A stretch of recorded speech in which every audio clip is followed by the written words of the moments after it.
Hello, everybody, and welcome to Radio Toni. You're listening to me live from the Gold Coast, Australia. We've got a jam-packed show today with some interesting and thought-provoking guests sharing some of their wonderful knowledge and experience with us. This is our new 2-hour format. So we have two guests.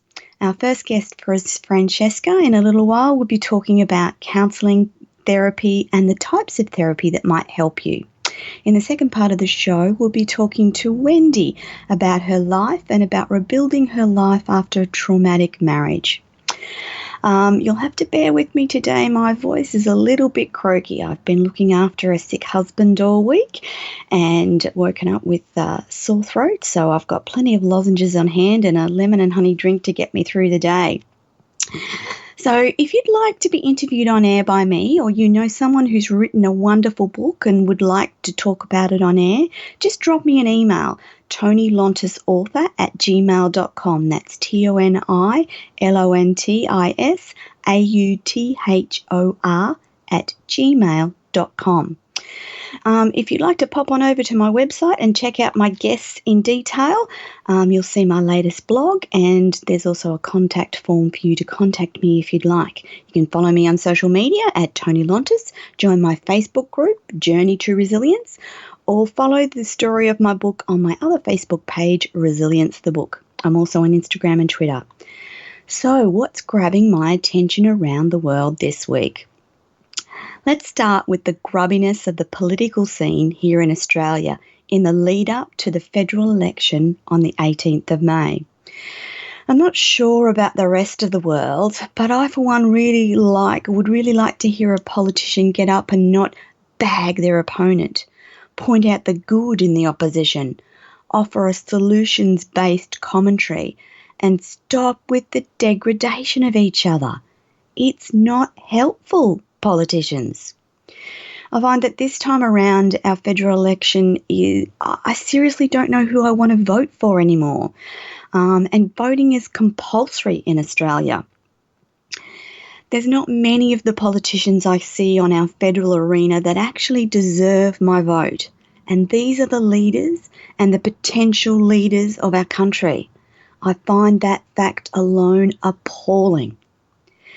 This week in Australia, in the wake of the One Nation scandal regarding their attempted collusion with the US National Rifle Association, we find out that one of their other candidates, the one they advertise as the family man, was videoed groping and speaking disrespectfully in a Vegas strip club. These behaviours are not okay in our leaders. The leadership by politicians across the world is terrible at the moment. And mind you, we've heard similar from the US President Donald Trump, arguably the leader of the Western world. So this sort of behaviour is abhorrent. And don't let me get started on men in leadership.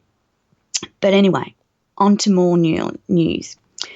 A question from one of our viewers early on, what kind of gun laws do you have over here?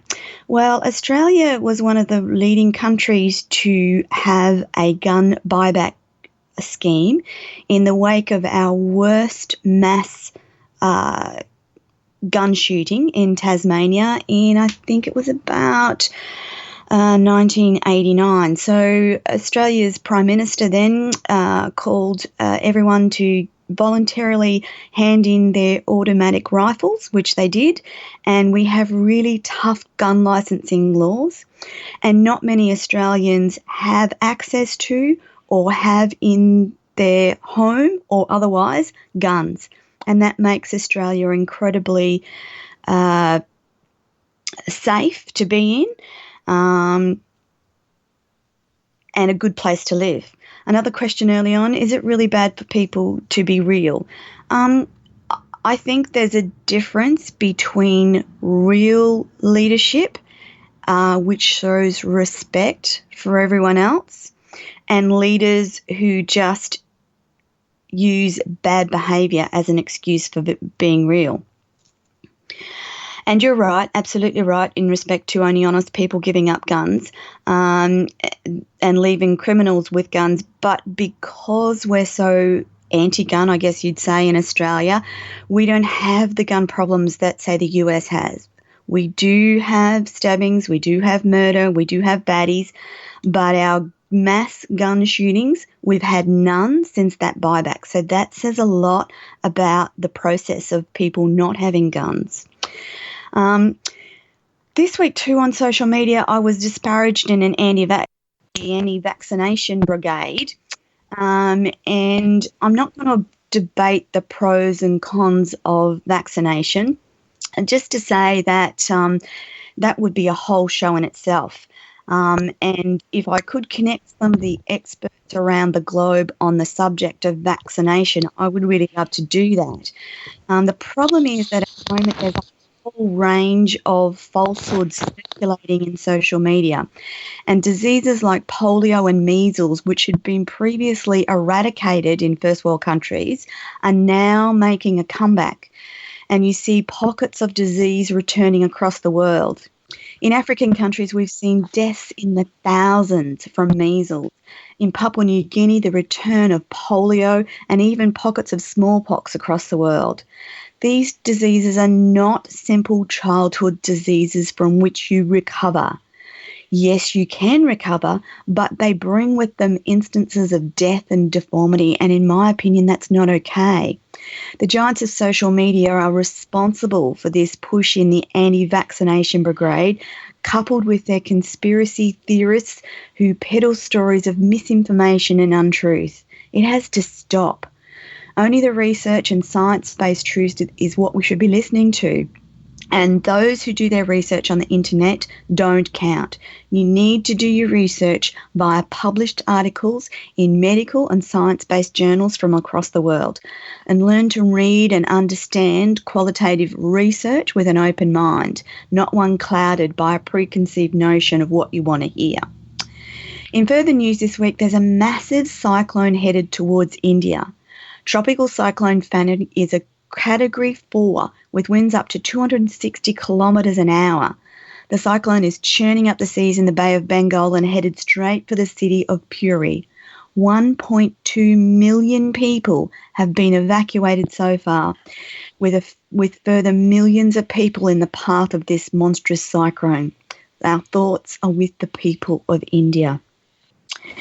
The US Attorney General has spent 5 hours in front of a congressional committee explaining his handling of the Mueller report. The intensity of some of the exchanges suggests multiple legal battles lie ahead for the Democrats in Congress and for President Donald Trump. A Turkish man who was wounded in the Christchurch mosque attacks has died in hospital, raising the death toll of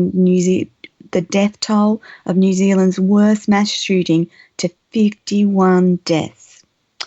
In further news, WikiLeaks founder Julian Assange has appealed to the Australian diplomatic protection as he begins his legal battle against a bid for the US to extradite him from Britain. He was sentenced this week to 50 weeks in jail for skipping his bail before the entry to the Ecuadorian embassy. Julian's been held in one of Britain's high-profile prisons, which his WikiLeaks colleagues describe as appalling conditions. The 47-year-old is in general solitary confinement, and he spends 23 hours a day in his cell. This is pretty unacceptable in terms of the fact that he's not a murderer, a rapist, or anything, just a publisher being held in jail, serving out his time.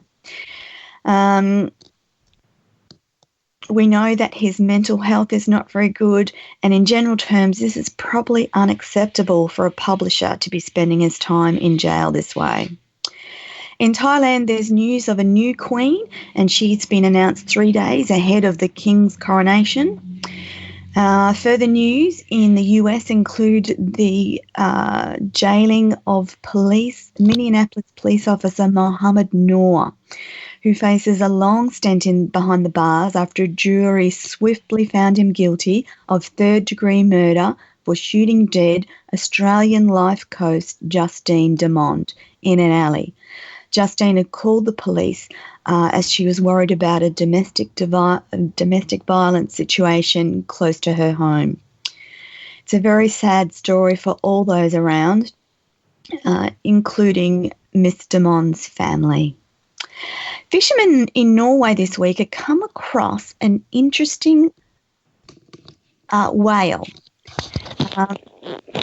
The beluga whale was found with a harness attached to it, which read "Equipment of St. Petersburg," indicating it's likely that the whale was trained as a Russian Navy spy. How unusual that this poor beluga whale was up for special ops. And as one of the media personalities in Australia commented, it's like belugas wearing bazookas.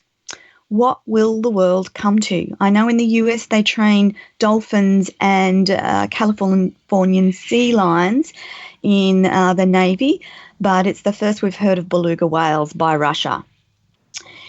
In China, they have an interesting way of shaming their debtors, and they've been shaming them with their names and photos on the big screen ahead of the screening of popular films like The Avengers. People who owed money to the state were shamed on the big screen, and many Chinese social media is saying that this is great. So before we flow to the first break, just a reminder that Francesca joined us after the break. Francesca has been working in welfare, health and academic fields for the past year. As a social work clinician, educationalist, planner and administrator, an advocate, trainer, psychotherapist and hypnotherapist. I am so delighted that we will have Francesca back on the show after a short break. So over to you, Rebel, and we'll join you again after the break. Welcome back, everyone. So I'd like to reintroduce you today to lovely Francesca. Thanks for being with us today, Francesca. We're going to be talking about counselling and therapy and the different types of therapy that help people get over their trauma and PTSD. So I thought today with Francesca we'd start talking about what is counselling and therapy. Can you answer that for us today, Francesca? Yes, good morning to you and everyone. So counselling it's called the talking. There are many actually. It's not just talking therapies. There are many different kinds of therapies. So what makes a difference is that you have medication, pharmacological interventions, and you have counselling interventions and therapy. So the counselling can be one-on-one counselling that involves, again, many different kinds of modalities. So you could have psychotherapy, which is different to actually straight counselling. Psychotherapy is more, it is actually. People think they're the same, but they're actually not. So, so counselling is where you are talking to someone else about issues you have, and they trained in that area, and they have skills to, as you know, it's been mentioned in a number of places where the counsellor doesn't tell people what to do, but you would unpack what is the problem. Yes. With the psychotherapy, you go more into the childhood. Yeah. So counselling and life coaching, they're not exactly the same, but they're a little more similar than psychotherapy. Yeah. So that's when you really delve into the childhoods and past traumas and, do it layer by layer. Yes, yes. And then hypnotherapy is, all of these actually work on the brain. All the therapies work on the brain. Yes. But hypnotherapy particularly works on changing the neural pathways in the brain. And there was a lovely TV documentary this week on the Australian TV station we have called SBS, Michael Mosley, which he's known all over the world. Yes. And he actually allowed himself to be hypnotized, and they were able to show what areas of the brain are affected and change. Now, this is the Yes. first time this has happened, because a lot Uh-huh. of people have thought, oh, hypnotherapy, but charlatan, oh, a bit suspect, not Yes. sure. Oh, are people bringing up false memories? Are they putting Yes. ideas?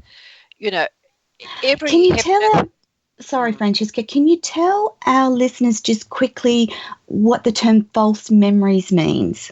Okay. So false memory, this has actually come up in court when people have used hypnosis to go Yes. back to their trauma. And what some of the people in the counseling area have said is that you're putting a memory into the person's mind. It's not actually their memory. It's either Right. a memory they've read about or seen on TV, or it's Yeah. someone else's memory. So that's what's called a false memory. Mm-hmm. Okay. And So go on, Francesca, sorry. yeah, that's all right. So yeah, so I the way that I work with hypnotherapy is I don't put ideas in people's mind. It's actually not hypnosis as such. It's Yes. actually therapy while you're in that trance-like state. So what people say is they're aware of everything that's going on. They just don't feel like getting up and walking around. But Okay. but they just go into a very deep. Some people feel like they're floating or they're spinning initially until their body gets used to being in that different state. But it Yeah. is a way to get into the subconscious and the unconscious of Yes. people's memory and experiences.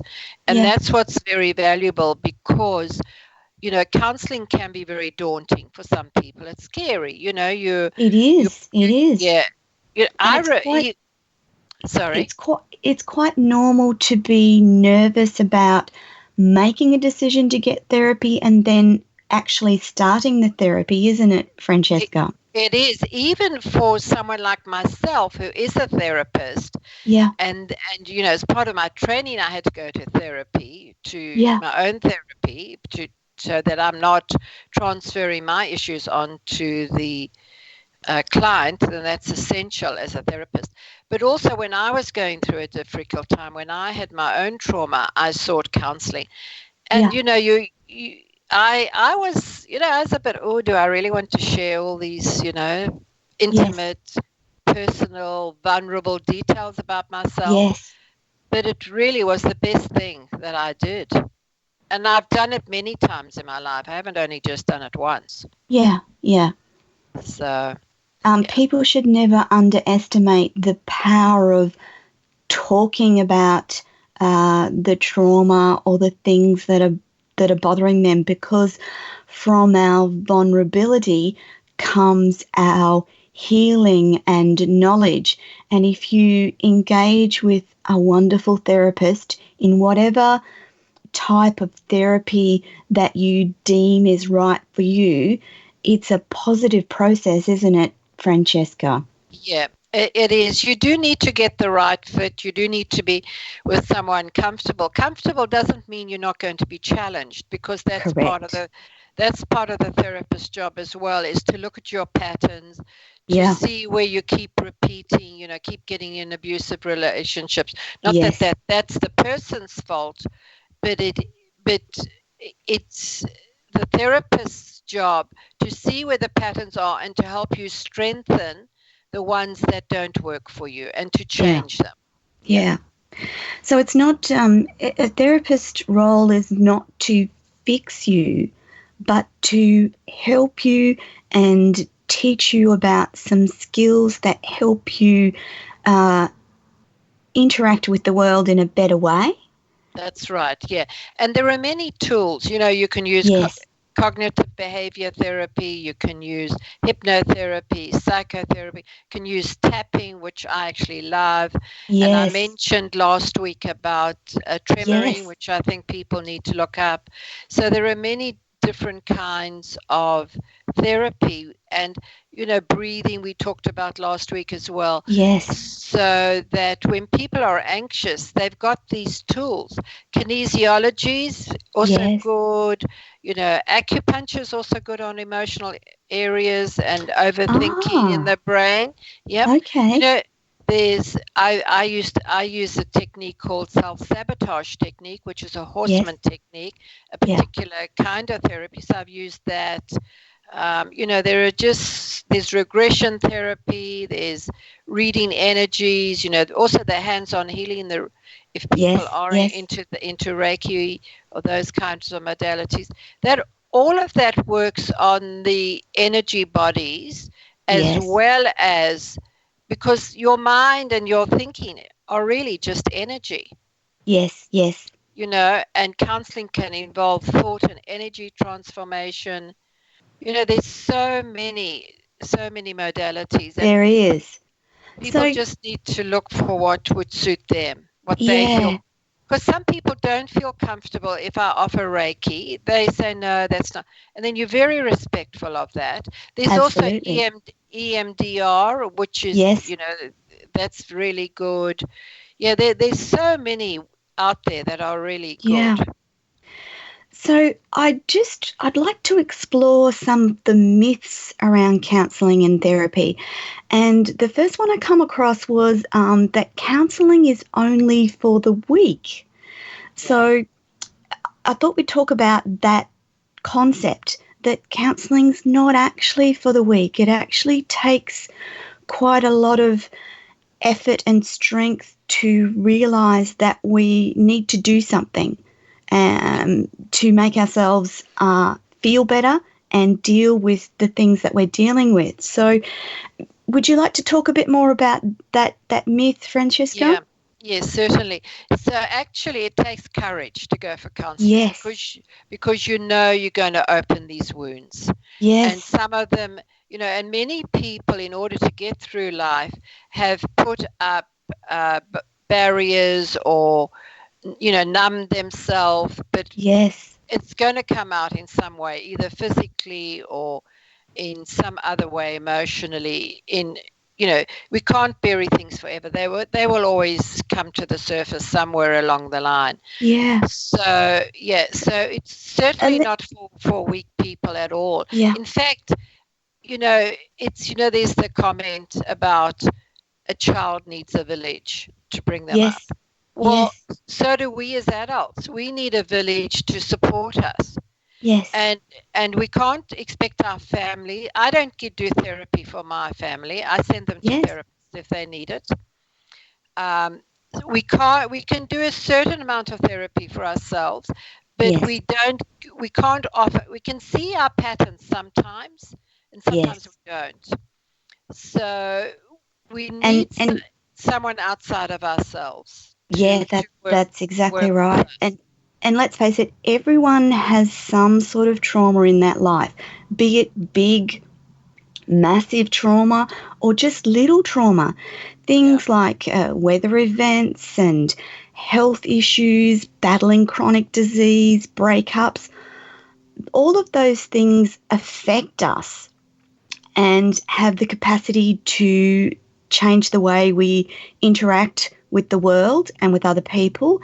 And so if everyone accepts that there's going to be some sort of trauma, big or small, in their lives, then getting help doesn't become such a big deal, does it, Francesca? No, it's important to see this, that because sometimes people also think if I go for counselling, I'm giving all my power away and someone's, going to kind of take over my life. They're not. You always have the ability to say no. Like if I offer something to someone and they say no, or they say I can't go there yet, you're respectful of that. Yes. And you wait until the person can talk about that situation. So that's really important. And it's also important to realize, our friends, they again can't be our therapists, because friends might see your patterns, but they might, because a person is more vulnerable at a time of trauma and crisis. Yes. The other friend might not want to say, well, this I've known you for X number of years, and I keep seeing this pattern re-emerging in your Yes. interactions with people. But I even might not say it if I feel my friend's vulnerable at that point. But because I'm a therapist, and or because I'm a good friend, I might do it later, but I don't always do it at that time. Yeah. Whereas a therapist might decide, well, this is really an important time to do it. They're also very sensitive to when's the best time. Yes. To raise issues with the client. Yeah. Yeah. Another myth that I come across was that therapy was for crazy people or people with emotional problems and mental health issues. And I wanted to point out to our listeners that therapy is actually for everyone, isn't it? And it's about people having enough self-awareness that they need a little helping hand. And that's all therapy is, isn't it, Francesca? A helping hand? Yeah, it is. It is. It's a way for you to not feel totally abandoned and isolated with your problems. Yes. So it's a way to be supported, like the village, would support someone going through any particular difficulty. Yeah. Yeah. So that's really that's important. Yeah. Yeah, and fortunately, it's becoming more acceptable to have counselling. Thankfully. Yeah. So, we've got sportsmen, we've got politicians, we've got celebrities. Now, they've talked about their depression and their anxiety or suicidal thoughts, and they've sought help. Yes. Because actually, when you don't, it is much harder, particularly for people who have suicidal thoughts. I think it's essential they seek counselling. Yes. And support, because it's too much. It's far too much. I don't care who you are. It's far too much to have to deal on your own with.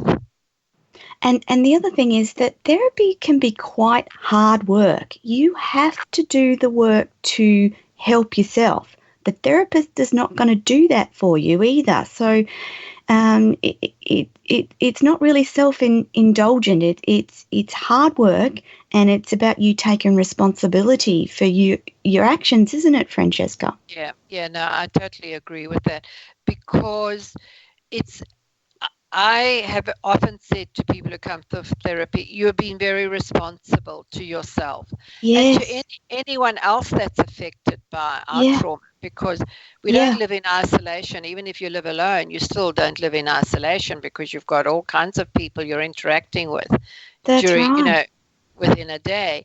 So I think it's responsible. It shows a willingness to want to mature, deal with your issues, and just be prepared to do the work, to have a happier life, to be more contented, to make life less of a struggle. Because often the unhappiness comes from feeling disconnected. That's one of the bases of being unhappy. And then making and seeing life as such a struggle. So it's a way of changing people. So CBT, the lay way of explaining that, cognitive behavior therapy, is really changing and replacing negative thoughts. Yeah. So Francesca, we've just got to pop over for a little ad break and a song.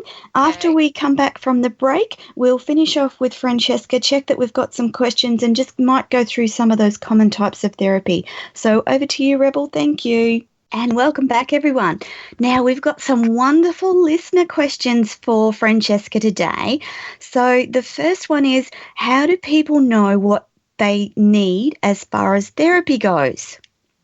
Well, sometimes I call it trial and success. You need to try different things until you succeed. But one way to start off with is to read what the therapies offer and see which ones resonate with you. Another important thing to do is to actually ring the therapist. Now, if the therapist is prepared to give you time on the phone, that for me is a big tick.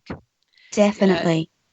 So you need to talk, so you can get an idea. You can ask them, how do they work? get a feel, do you connect with this person even just over the phone? So that's how I would start it. Yes, because therapy is very individual, and one person's good therapist does not necessarily mean that they're good for you. The next wonderful question we have from our listener is, can anyone go under hypnotic? So can anyone have hypnotherapy? Yeah.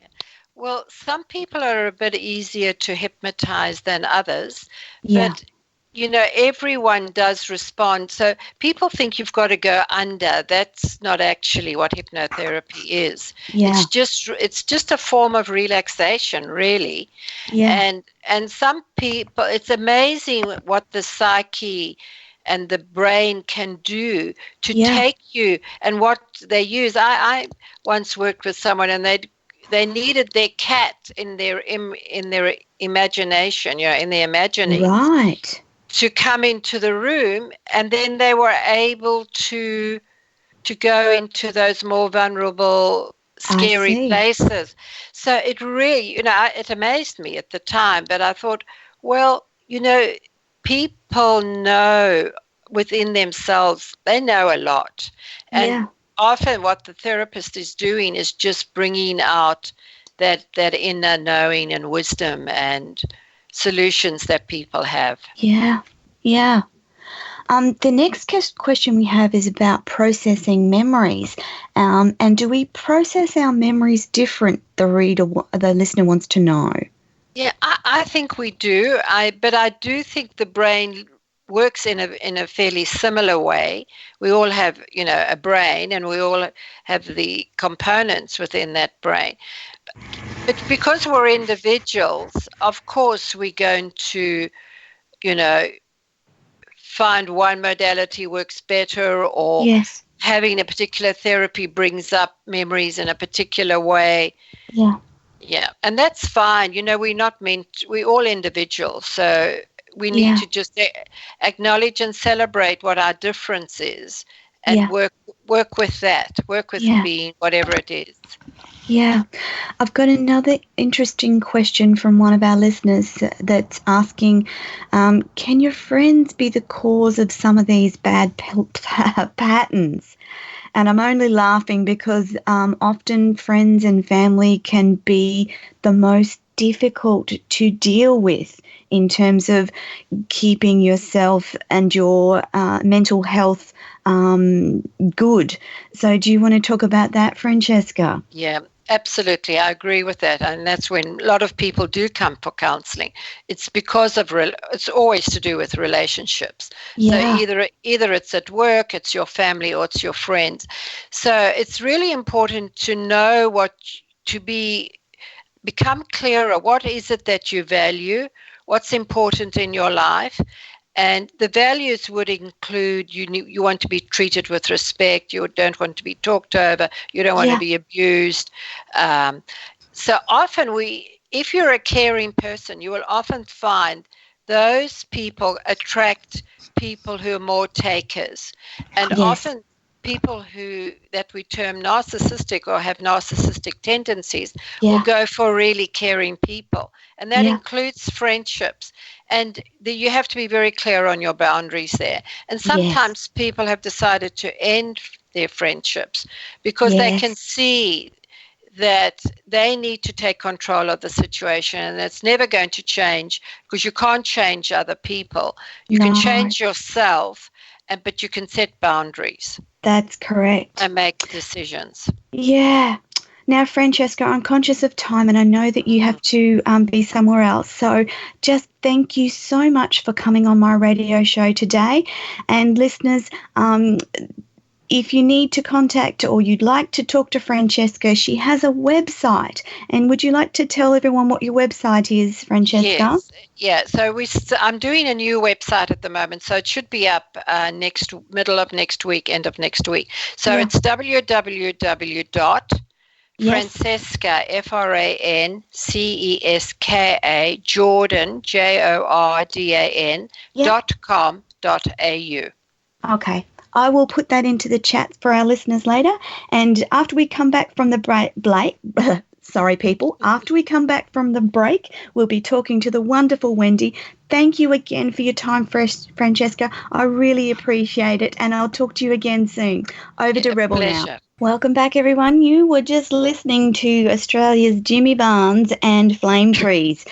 And Jimmy has a powerfully healing story about his own survival of childhood abuse at the hands of alcoholic parents.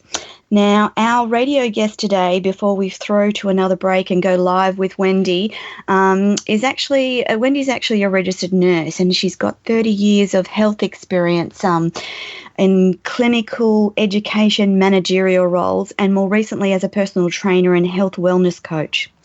Wendy has a depth of experience in helping people with their health and wellness goals across a variety of health issues.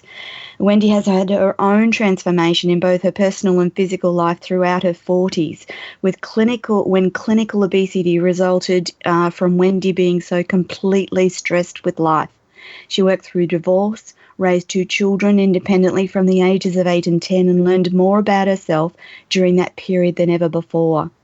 Wendy's self-esteem and self-education has taken a beating, built on a history of family tragedy, surviving relocations, and re-establishing her career. Along the way, she discovered that she neglected her health to the point where she was severely compromised. The biggest thing that Wendy developed was her resilience and her mindset, fostering her self-worth. Nutrition and exercise became secondary. Now into her 50s, Wendy has maintained her weight and overall well-being, repartnered, and now maintains a much healthier lifestyle. This has been born from her core values, driven by her strong, early family upbringing. Bringing all this experience together, Wendy's passion is to help others, particularly middle-aged women with hectic lives, varying histories, depression, and low self-esteem.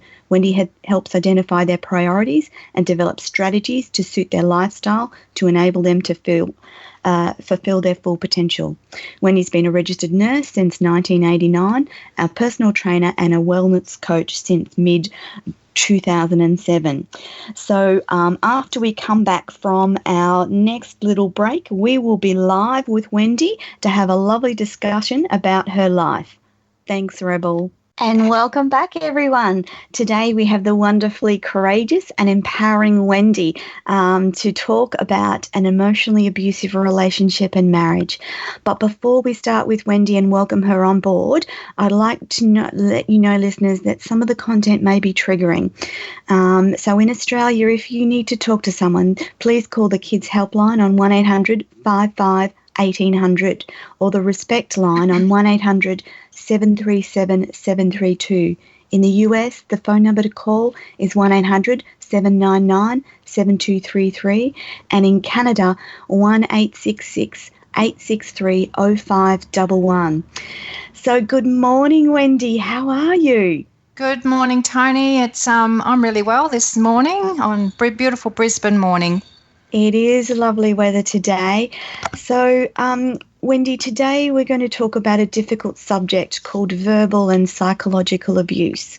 And I just wanted to make our viewers aware of just how serious and widespread the problem is in Australia and the US and across the world. And verbal and psychological abuse falls into the domestic violence category. And this significant social problem is ultimately preventable, but not by the victims. The prevalence of violence against women is something we need to understand, and some of the key statistics around the prevalence of violence against women. And I thought it was appalling to look at the research yesterday when I was prepping for our radio show and know that in Australia, on average, 1 woman a week is murdered by her current or former partner. 1 in 3 Australian women experience some form of violence from the age of 15. 1 in 5 Australian women experience sexual violence. 1 in 6 Australian women experience physical or sexual violence from their current or former partner. 1 in 4 Australian women experience emotional abuse at the hands of a partner or former partner. Australian women are 3 times more likely than men to experience violence from an intimate partner. Now, Australia's statistics are particularly appalling when it comes to our Indigenous women. And in 2014-2015, pardon me, Indigenous women were 32 times more likely to be hospitalised due to family violence than non-Indigenous women. And the statistics in the United States are similar, with an average of 20 people experiencing intimate partner violence every minute of the day. This equates to 10 million abuse victims annually. In America, 1 in 4 women and 1 in 9 men experience intimate partner violence. The costs of this emotional and physical abuse in America results in 8 million days paid work lost due to this type of violence. And the costs are estimated in the US alone to be $1.3 billion a year. So it's important that we talk about this.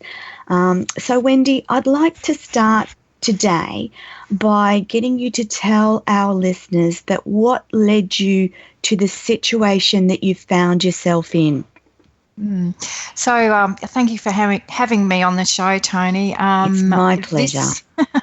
It's quite a difficult topic to talk about, so I'm sure the viewers out there will probably relate to some of this. And so what led me to find myself in that situation when I was 17, I actually had a very good family upbringing. When I was 17, my dad got sick with a disease called Guillain-Barré syndrome. So he went from being an able-bodied, well respected person in the community to being a quadriplegic basically overnight. So you can imagine, as a 17-year-old young woman, my sister was 6 years older than me, so she had Dad walk her down the aisle when she got married. And unfortunately at 17 that it didn't happen for me. So the next 2 years were quite traumatic for my family. My mum had to basically give in her job and look after my father in our own home.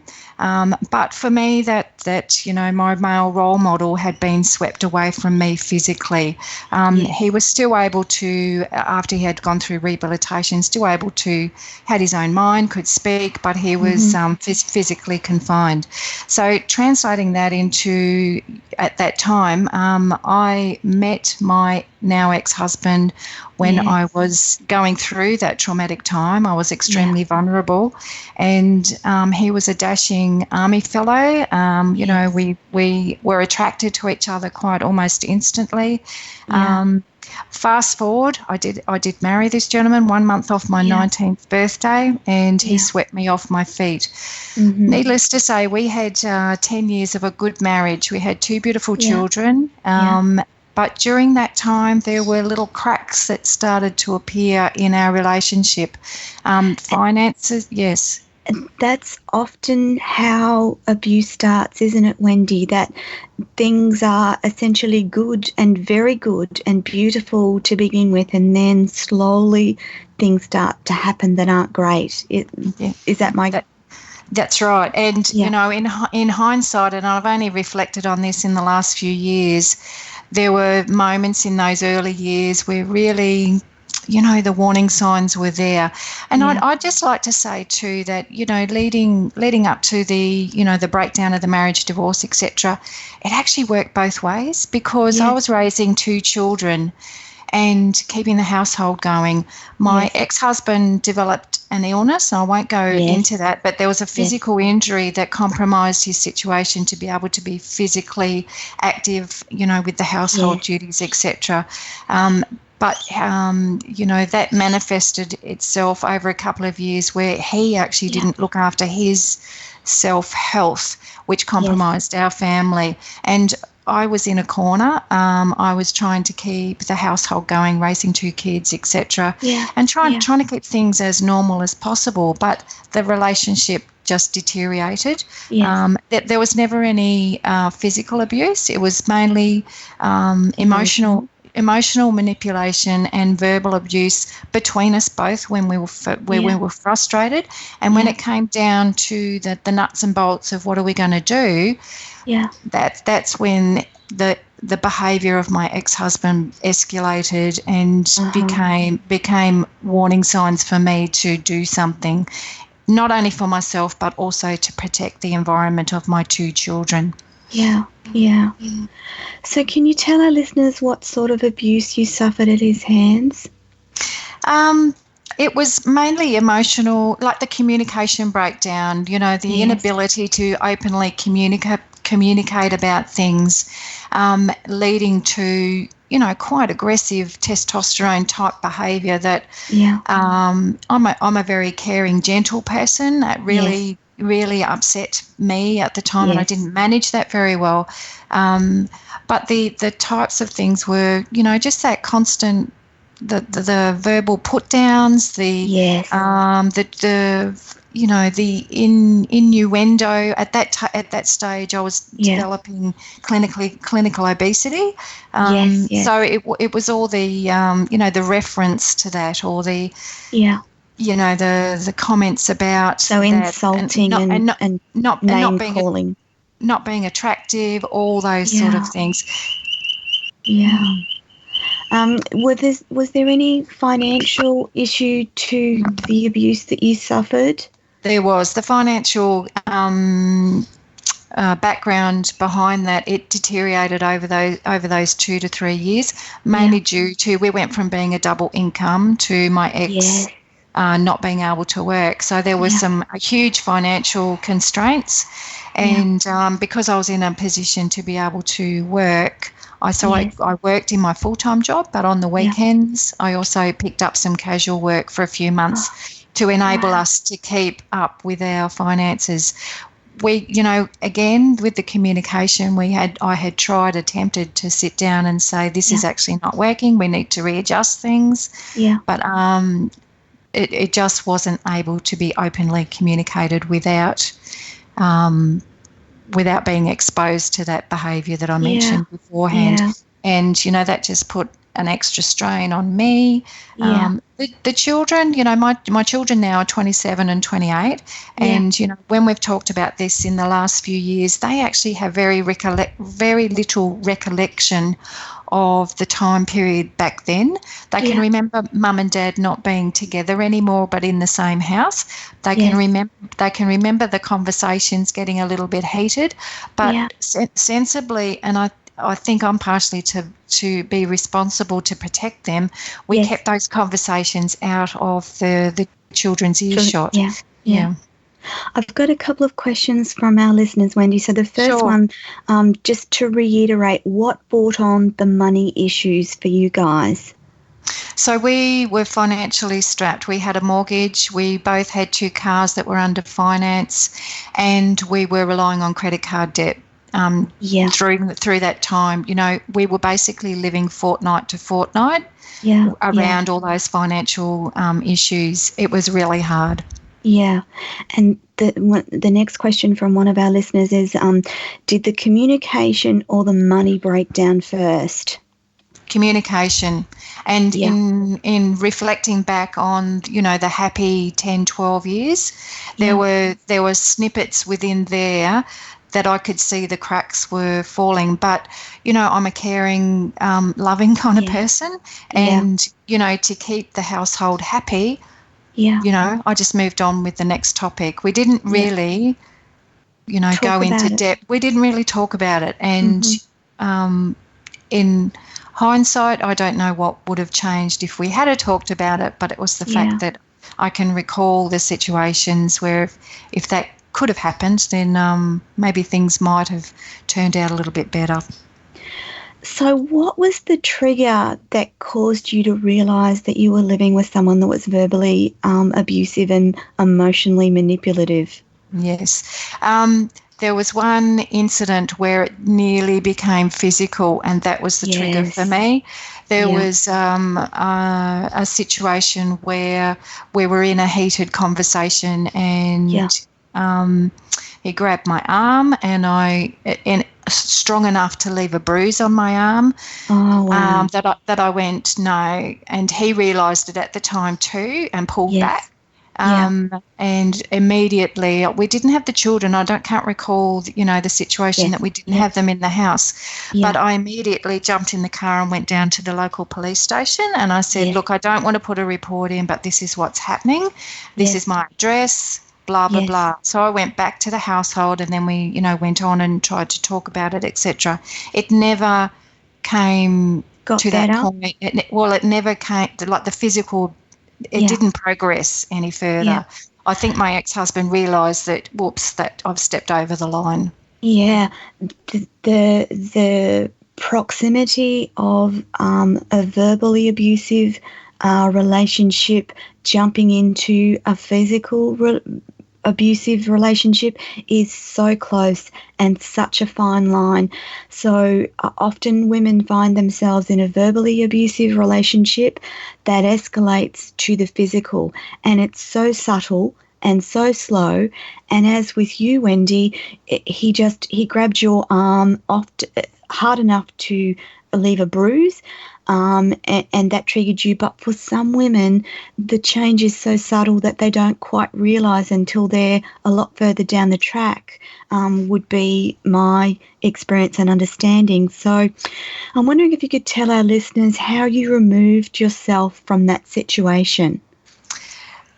I don't know what it was at that point, but it just triggered a strength in me. I go back to, it's interesting that you had Francesca talking about values and strength and setting boundaries. Yeah. I'm a pretty strong person, and because of my familial, my family upbringing of being family values number one, the thing that's held me true and fast through all of this is the well-being of my children, not alone myself. Yeah. So pulling on those values and my inner strengths, I basically became a lot firmer in my communication with my ex-husband. And it was around about, a month, 6 weeks later that we actually sat down and said, this is just not working. And at that stage, we sat down with our children at the table. Okay. And they were quite accepting that mum and dad couldn't be together anymore. So it was that trigger point that changed our situation. So I've got another question from one of our listeners. How far did the abuse get? Physical abuse. I'll talk about the physical abuse stopped then and there. Yeah.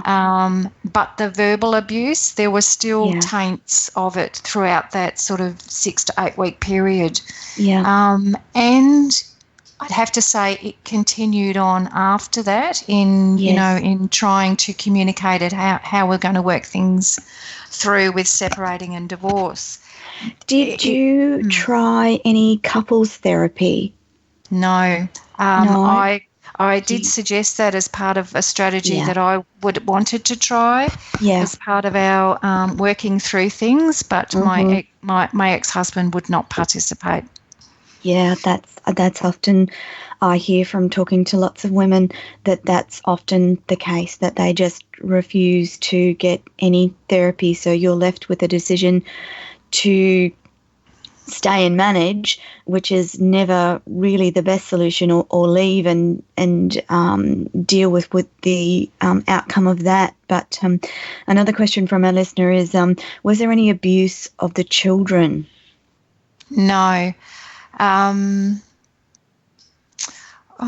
That's a really good question, because I'm going to say that's a really good question because when you're in it, you don't see it, but when you reflect on it, sometimes you pick up little bits and pieces that possibly is a little bit of down. Yeah. Talking down your children. I'd have to say my daughter is the eldest one. My son is the youngest one. Yeah. My daughter and my ex-husband probably have a stronger relationship now than my son being firstborn and being in the more happier years. But my son definitely... he doesn't talk to his father? No, and he doesn't have any relationship with him? Oh, they both do, but I'd say my daughter has the closer relationship now than what my son has. Mind you, when we're together the last 2 or 3 years, we actually don't talk about... I don't talk about my ex. My children don't. My children don't raise my ex. So there's basically no conversation around that. So fair enough. At the time that this was all going on, how did you manage with your children around this behaviour? Did you put certain things into place? Very much so.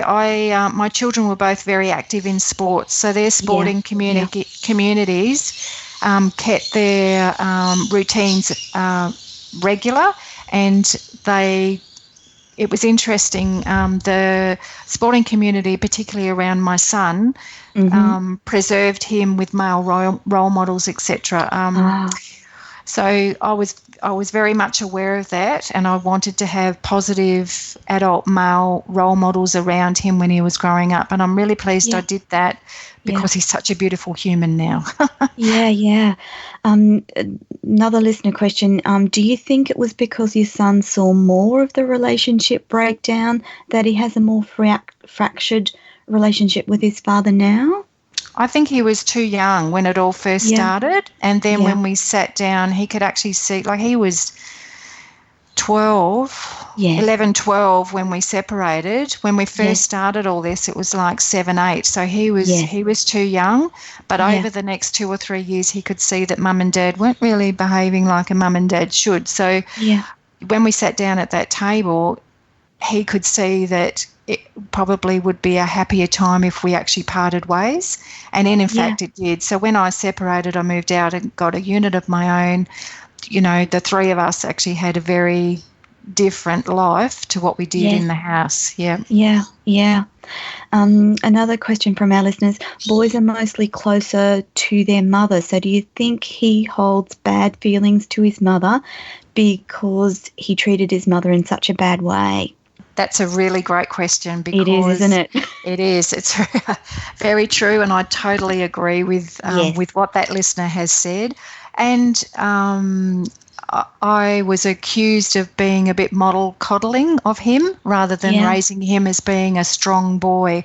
And I don't know whether it's just Australian culture, but I think Australian men in general, and I'm speaking generally here, have that view that they want their boys to be grown, you know, tough it out, don't be emotional, all that sort of thing. And it's interesting that the stat that you mentioned before, that men also are in abusive relationships in Australia. And, you know, you could talk long and wide about that. But I would totally agree that, yes, my son definitely had a closer relationship with me probably than my daughter. My daughter's a very independent person. I wonder if that's first child daughter, because I would reflect, I have a daughter and a son. My daughter is the oldest. She's much more independent, and my son is the younger, and he is the most beautiful human being because he was essentially brought up by a single mum. And is he strong? Absolutely, without a doubt. But he has a very good emotional maturity that I don't see in a lot of other young men around his age. Would you agree, Wendy, that strong mums bring up strong boys? Yes. My son, he is a very wise man for his 27 years. Yes, same. I have a 27-year-old son, exactly the same. Very wise for his years, very wise. So a little bit back to you. What effect did this emotional abuse have on you? It brought about an awareness of where I was at that point. As I mentioned, clinical obesity was the symptom that I had to do something about because I was having some health issues. Yeah. But during that process of sorting through that, it was my mindset and my attitude that I had to work on, and building on those values, strengths, and those boundaries. Excuse me. But so the whole experience has made me a stronger person. It's made me more aware of, well, being a nurse, and you would know this, Toni, is that you do have a perception around people. Yes. You can pick up things. You do use your intuition around people. Yes. And I would have to say I have a stronger awareness without verbally communicating with people. About people, and these days I don't cope with conflict very well, and I ask myself a question when I'm in the middle of a conflict in a situation. I ask myself, now, do I need to be involved in this? Yes, no. Very quick, the no's. If it's a no, then don't get involved with it. If it is actually involving you, how can you objectively, without getting emotional, actually participate in that conflict? So, for me now, that it's the anxiety around a conflict situation that does get to me now. Yes. Yeah, it leaves a legacy of, you've dealt with so much conflict, you really don't want it in your life anymore. I'm wondering during that time if you suffered from some of the other health issues that I know research shows from emotional abuse. I'm wondering about the insomnia, depression. I know you had the health problems. I'm just wondering if those other things came into play for you. Insomnia, no. Yeah. No. I would go to bed absolutely exhausted every night. I'm human. There would be some nights that I would have a restless night, but it wouldn't be a pattern. As far as depression, my mum passed away in 2005, and Dad, of course, when he passed away, my children, Rhiannon was only just a baby. So there's a couple of incidents there that could clinically, make me depressed. My mum definitely, after her passing, that was a shock, and I was, low in mood, etc. But that's perfectly normal, 2 or 3 months, etc. But as far as, going through the divorce and relocating and re-establishing, I can't recall any time where I was depressed. I actually felt like I felt like I was being me again. I changed my name back to my maiden name. That was hugely significant for me. I did the same thing. Because it was basically putting a stamp on I am me, and I'm not going to be anybody else but me. Yeah. So from that time, is there any memory that exists from that time now? Did you ever have anything like PTSD, or is the lasting memory for you that aversion, I'll use the word in love, of conflict? You don't like conflict. Is that the lasting thing, do you think? Yeah. I don't think anybody likes conflict. It makes everybody feel uncomfortable, but it's managing it and making the decision as to whether, like I said before, if you need to be involved with that or not. So as far as PTSD, I know what that's about because my ex-husband actually experienced that as part of his health issues. But as far as me, and I might be in denial, it might pop up later on, but as far as I'm aware, there's nothing there really that I've experienced. I do reflect back on periods or times, or you do get flashbacks, like something will actually trigger a memory that's probably been long forgotten.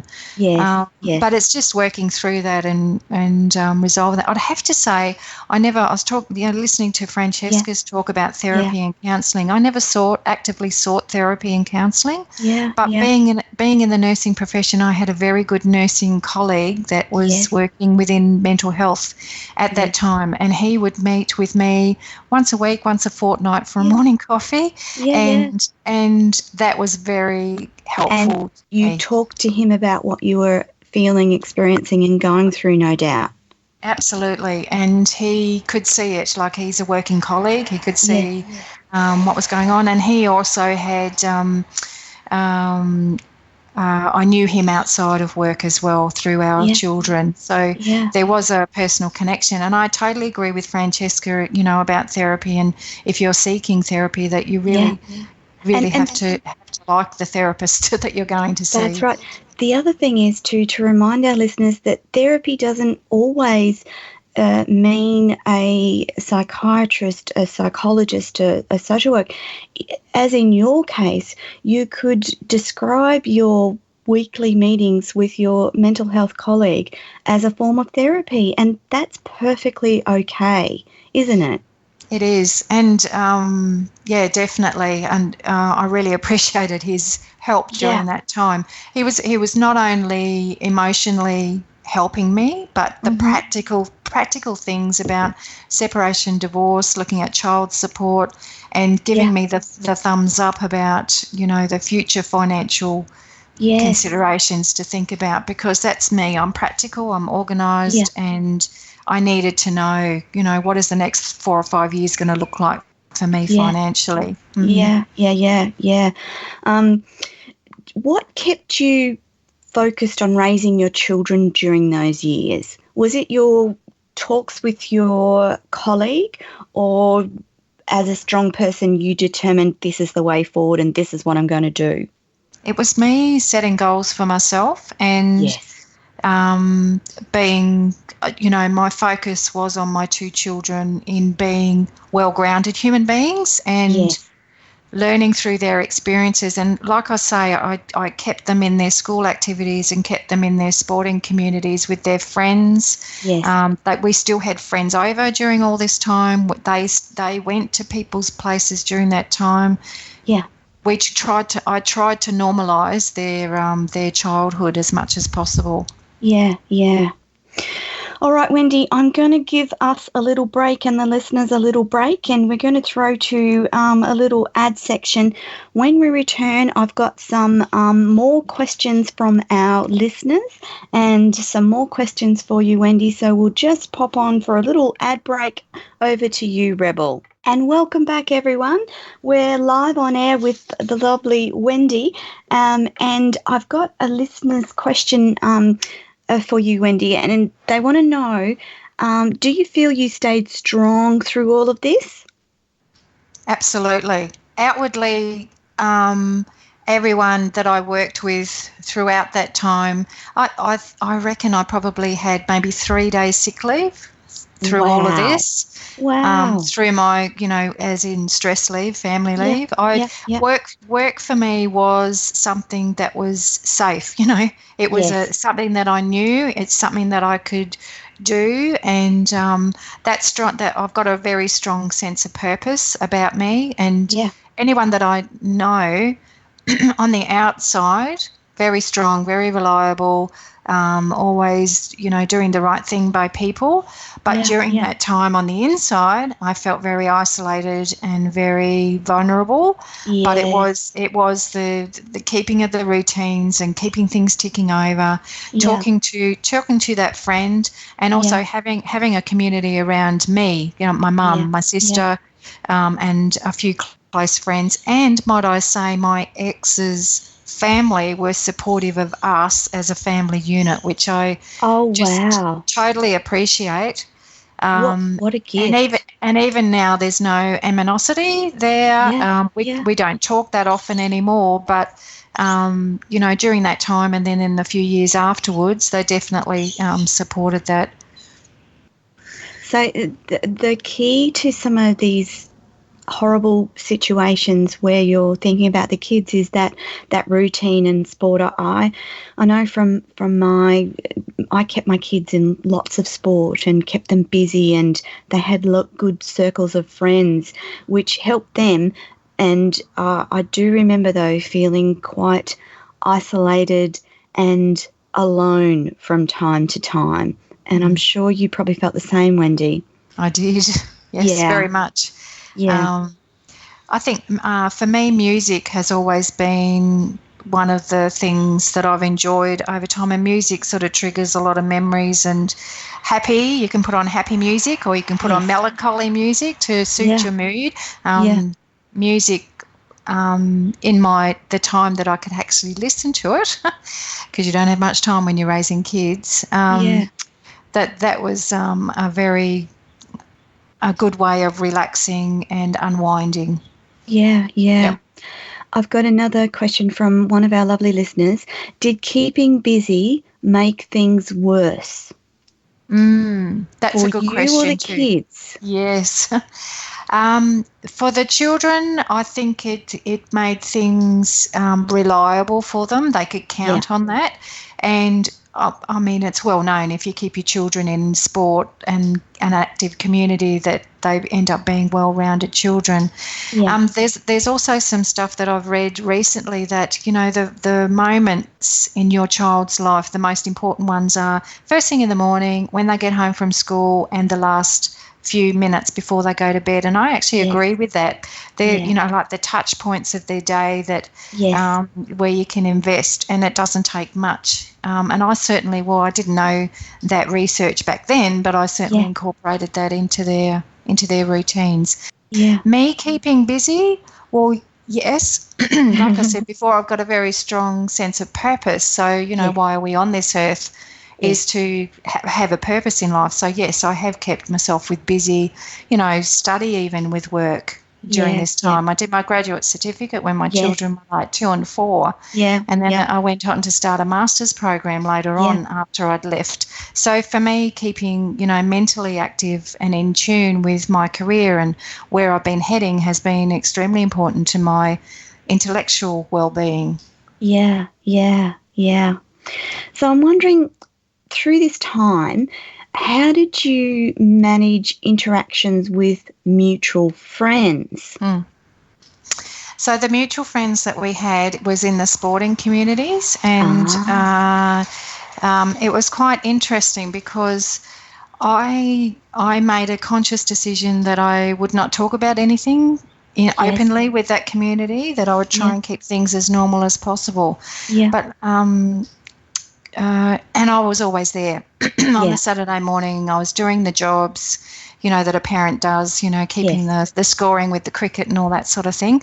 So basically I kept the roles the same. But my ex-husband, it's funny that your community senses what's not right, and the community responds appropriately. So at the few times that my ex-husband used to come to these events, they also supported him in a degree. But how did we cope? How did I cope with that? Well, I'd have to say the use of space. When the communication was not happening was very good way of doing that. So, you know, I'd, position myself that I wasn't in a position where I would be in a three-way conversation with someone. It was always separate communication and keeping it, I'm going to say professional, courteous, or in front of everybody. So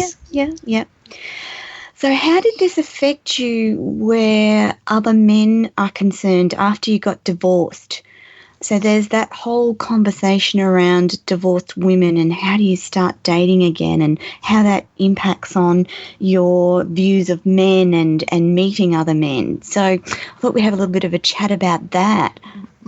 Very scary. Oh, my goodness me. When you've been with the same partner for nearly 20 years and when you joined, you know, when I was 17, when I met this man, oh, my God, how do you do that after all those years of being faithful to the one man, and then all of a sudden you become interested in wanting to have that part of your life again? I found looking men in the eye and having a conversation in those first few years, very, very difficult because, you know, that sense of trust had gone. That sense of, you know, can I actually trust this person that I'm meeting and talking to? Fortunately, I've repartnered. I repartnered about 10 years ago, and we've talked, he's come from a broken relationship as well. Yeah. So we talk about this quite often, about how we went through that, and we're very similar personalities.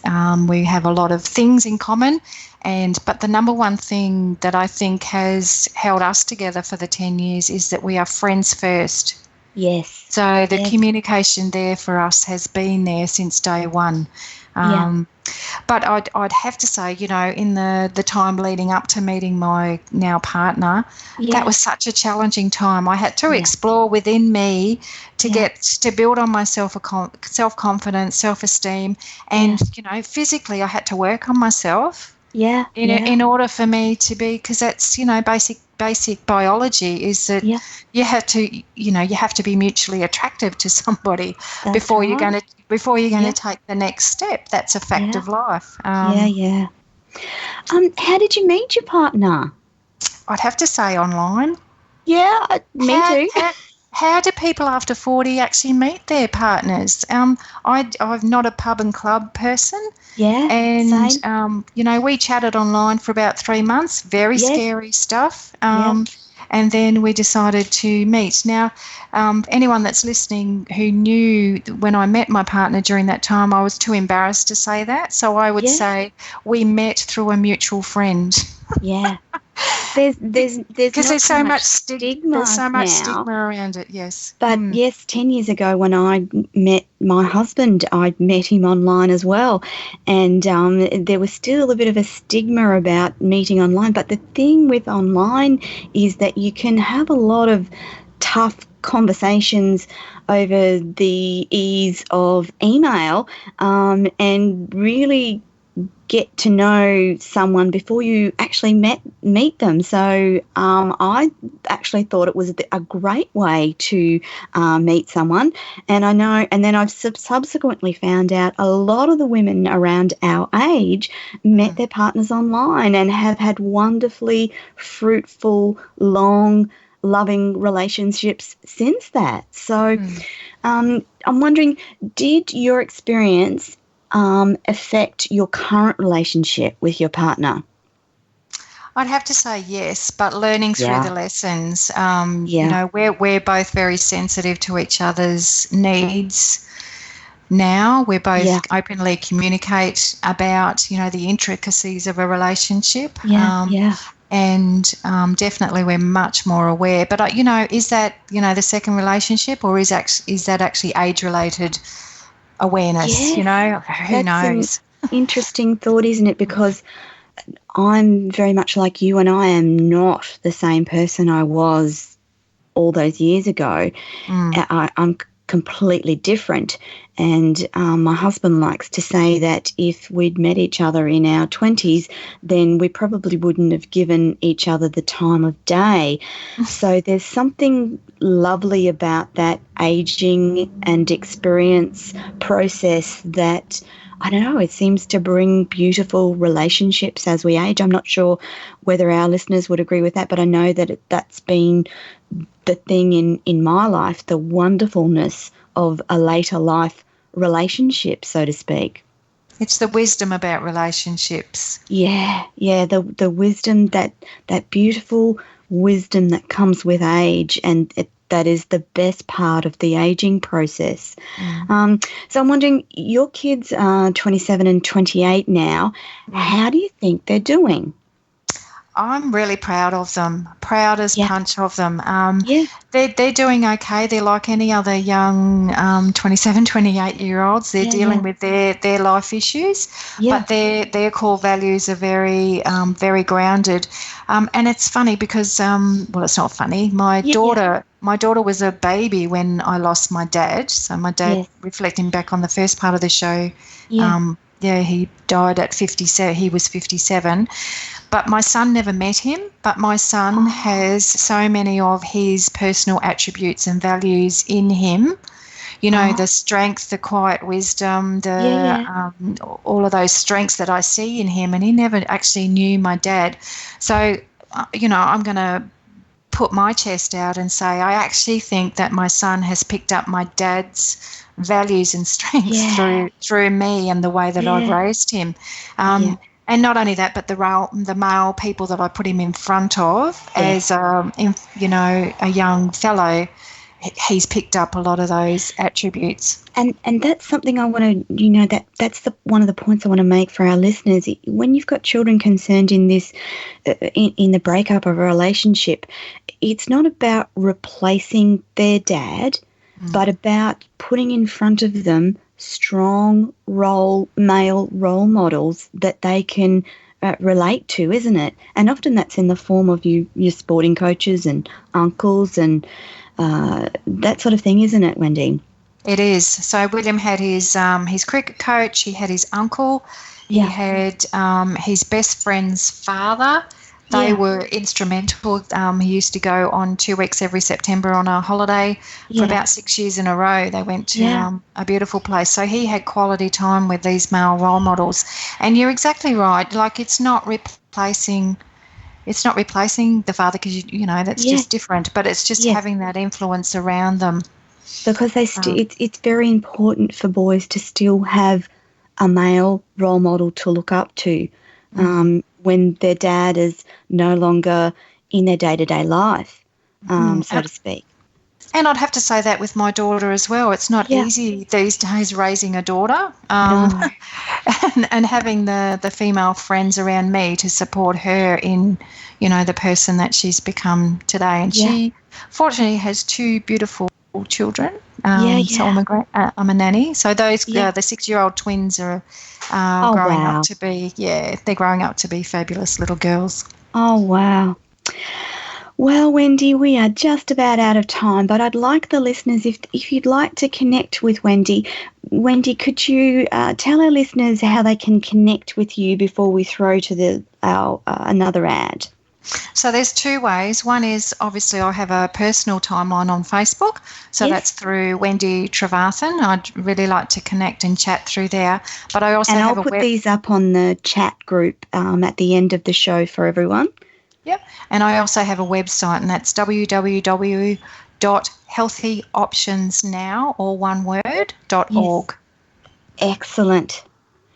And so your primary work now is helping those of us that are in midlife live better, healthier lives. Is that correct? Yeah. I've got a dual role at the moment. I still work within my nursing profession, and I don't know whether I'll ever leave that, because I love looking after people that are unwell. But in the last few years, health and wellness coaching has come to the forefront. Yes. Yeah. Well, Wendy, thank you very much for joining us today on Radio Toni. I look forward to catching up with you soon. And over to Rebel now. Thanks, Wendy. Thank you. And welcome back, my lovely listeners. So you've got me for the next little while of the show. So following on from our discussions today, I just thought it might be important to discuss some of the characteristics of abusers. So abusers, the main objective in intimate relationships is to dominate and control their victim. They're manipulative and clever, and they use a myriad of tactics to gain and maintain control over their partner. Often in cycles that consist of good periods and peace and quiet, followed by periods of abuse. The cycle often starts to repeat and becomes more frequent and more intense as the time goes on. Each relationship is different, and not every relationship follows the exact pattern. Some abusers may cycle rapidly, others over longer periods of time. Regardless, abusers purposefully use numerous tactics of abuse to instill fear in the victim and to maintain control over them. The overarching strategy used by abusers is referred to as coercive control. Coercive control includes a combination of abusive tactics such as isolation, degradation, micromanagement, manipulation, stalking, physical abuse, sexual coercion, threats, and punishment. An abuser may use some of these tactics, vary them, use a combination of them, but they all tend to get used over time, and they're effective in establishing dominance over their victim. A dominant and controlling partner may initially present at the onset of the relationship as wonderful, loving, and attentive. They may be charming, successful, well-liked, and are often very romantic and interested in their partner's interests and desires. They may want to be with them all the time. They're very attentive and charming with their partner's friends and family. They're supportive and kind. However, over time, these behaviours start to change. The attention that may have initially been exciting and flattering starts to feel isolating and controlling. The victimised person may start to feel isolated from friends and family because their partner dominates so much of their time. The abuser may start to object to their partner's time spent with others and to make it so difficult to do things independently of them that the victim stops trying to do so. Prolonged exposure to this type of treatment, combined with periods of loving and desirous behaviour by the controlling partner, can lead to the victimised person feeling trapped, silenced, and lacking in self-esteem. If the victimised person tries to assert themselves, the abuser often ramps up the abuse and may become more and more controlling and abusive. So the victimised person may come to fear the abuser for various very valid reasons and may feel they are unable to escape or leave.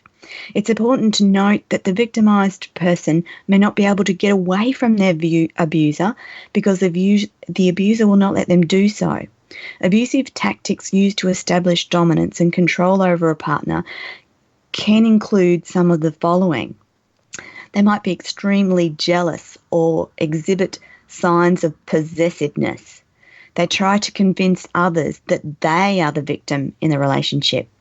They blame the victim for causing them to abuse them. They become unpredictable. They're cruel to animals. They may be physically, verbally, emotionally, and psychologically abusive. They're extremely controlling. They're rigid in their beliefs about the roles of women and men in relationships. They're particularly interested in guns and weapons. They may be forceful with sex and disrespectful of their partner's wishes around sex. They may be vigilant about their partner's every move. They blame their partner when anything bad happens. They have a bad temper and they're easily angered. They come from a violent household. Some have been known to sabotage birth control methods or refuse to honour agreed-upon protection methods. They sabotage or obstruct their partner's ability to work or attend school. They control the finances in the relationship. They're abusive of family members, children or pets. The forms of domestic violence include things like battery. Battery is a pattern of abusive behaviour that a person is fearful for their physical and sexual safety. It involves control, intimidation, and coercion. Another form of domestic violence is isolation, where they force their partner to account for their time and whereabouts and make their partner tell them whom they visited, who they talked to on the phone, who they're texting, and refuse to let them be a separate, autonomous person. So a question from one of our viewers, can you be in this type of relationship with anyone? Absolutely, you can be in this type of abusive behaviours is not limited to your intimate partners. It can be with your parents, it can be with your friends, it can be with other family members. If they exhibit any of these things, that's an abusive relationship. It includes emotional abuse, where the partner plays on your insecurities and gives you mixed messages and insults you and degrades you and tells you what you shouldn't do. It involves financial abuse, exploiting your partner's money or gaining access to your financial resources. And sometimes they threat to control the children. So if you leave, I'll turn the children against you. and that sort of thing. So and one of my listeners is asking, can you be in an abusive relationship with your boss? Absolutely, and without a doubt, your boss can be an abuser. And if your boss is your abuser, there are lots of different things that you can do, and some of those include trying to talk to your boss about it, although this doesn't always work.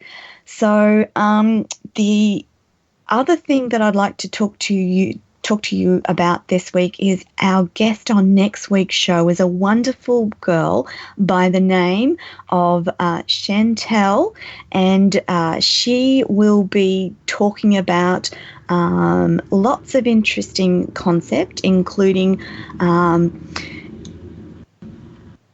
how daydreaming can be a wonderful thing for adults. She's also going to talk about ways to unfold your freedom, and she also wants to talk about why we're conditioned to ask for permission.